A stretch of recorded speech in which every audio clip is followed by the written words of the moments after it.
कवि सम्मेलन की 2 दिवसीय यात्रा के लिए हम जैसे ही प्रयागराज पहुंचे तो प्रयागराज में प्रशासन ने शानदार व्यवस्था करा दी थी। सारी सड़कें खाली खाली करवा दी थी क्योंकि नीर गोरखपुरी पहुंच रहे थे। ये हमारे लिए नहीं है, ये किसी और के लिए है, गलत मत समझना, आप लोग गलत समझ लेते हो। हमने फिर बैटरी रिक्शे वाले से पूछा कि हम यहाँ पर क्या फेमस है। बैटरी रिक्शे वाले ने कहा यहाँ आए हैं तो अमरूद जरूर खाइएगा। बैटरी वाले की बात मानकर हम लोग अमरूद लेने चले गए। हमने ये अमरूद खरीदा। हमने कहा ये तो खाने की चीज़ होती है, तो ठेके वाले ने हमें कहा तुम लोग पागल खाने से आए हो क्या, उसको खाने वाली चीज़ वो फल होती है, उसको अमरूद कहते हैं। फिर हम लोगों ने बड़ी ही शिद्दत से पाँव छुए और पाँव छूकर हम लोग यात्रा पे निकल गए। हम जैसे ही संगम में पहुंचे तो कुछ लोगों को हमें देख के गुस्सा आ गया, वो मुँह हाथ धोने लगे थे। हमने फिर नाव पकड़ी। नाव पकड़कर हम लोग संगम की तरफ निकल दिए और नहाने के लिए। नाव वाला इतना प्रभावित हुआ, जिसे अब जैसे हमने बताया हम कवि हैं, उसने हमें कवियों की जैकेट जैसी लाइफ जैकेट पहना दी और कहा आप इसमें कवि लग रहे हैं, कविता शुरू मत करना। ये केवट है, इसका नाम है अर्जुन। और जब हमने इससे कहा कि यार अर्जुन, तुम्हारा नाम अर्जुन है, तुम नाव के साथ साथ धनुष भी चला लेते हो क्या, तो केवट ने कहा फालतू बकवास मत करो, चुप कवियों का मतलब कुछ भी बकवास हम सुनेंगे नहीं, चुपचाप बैठ रहो, जरूरी नहीं है कि मुझे धनुष चलाना है तभी मैं अर्जुन कहलाऊंगा। उसकी बात सुनकर मैं चुप हो गया और जब मैंने अपनी कविता शुरू करी तो ये जो नाव आपको आसपास दिख रही है जोर जोर से अपनी चलाकर चप्पू चलाकर वहाँ से भागने लगी। मुझे ऐसा लगा मान लो टप्पू से चलाने वाली नाव एकदम बोट बन गई है और फुल स्पीड से दूर दूर तक हमें काफ़ी देर तक कोई नाव नहीं दिखी।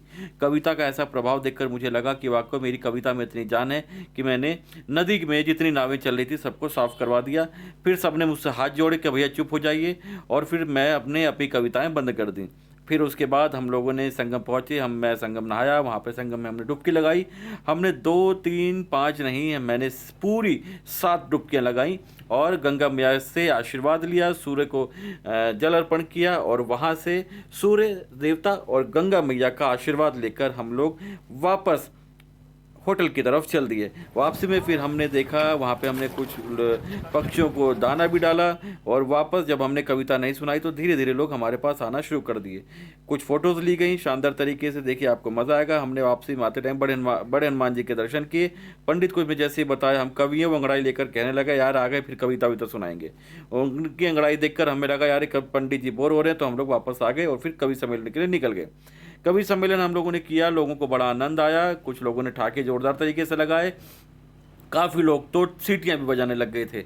दोपहर को हमने हिंदी साहित्य अकेडमी का कवि सम्मेलन किया। शाम को ENT डॉक्टर्स एसोसिएशन का प्रोग्राम करने पहुंचे।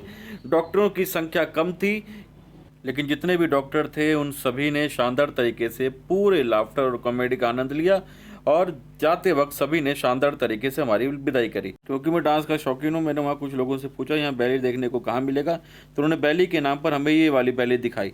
दिमाग भिन्नाट हो गया। अगले दिन गुस्से के मारे हम भी मूछों को ताव देकर वापस दिल्ली की तरफ निकल आए। दिल्ली वापस आने का एक दूसरा कारण ये भी था क्योंकि 13 तारीख को लपेटे में नेताजी की रिकॉर्डिंग है और वो भी करनी ज़रूरी है। कुल मिलाकर इलाहाबाद यात्रा का, कवि सम्मेलनीय यात्रा का शानदार अनुभव रहा और ढेर सारी यादें साथ आईं।